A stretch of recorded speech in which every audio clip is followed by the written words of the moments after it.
नमस्कार मित्रांनो, माझे नाव हर्षद मुसलमान. तर आज आपण बघणार आहोत नफा आणि तोटा. राधाने एक वस्तू 480 रुपयात खरेदी करून 500 रुपयात विकली, तर तिला किती रुपये नफा अथवा तोटा झाला? तर आपली खरेदी किंमत 480, विक्री किंमत बरोबर 500. विक्री किंमत मोठी असताना नफा होतो. तर आपण नफा बरोबर सूत्र लिहून घेऊया. नफा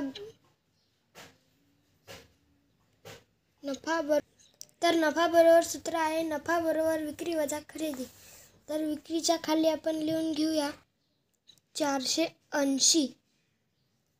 तर आता आपल्याला याची बेरीज करायची आहे.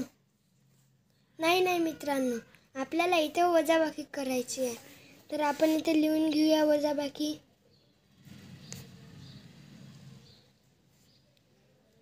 480.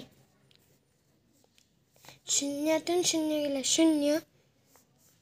शून्यातून 8 जात नाही म्हणून 4. इथं 21 ना, इथं झाले 10. 10तून 8 गेले 2. 4तून 4 गेला 0.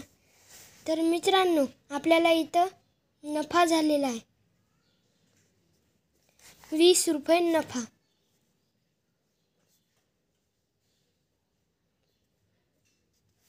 तर या प्रश्नाचं उत्तर आलेलं आहे 20 रुपये नफा. धन्यवाद.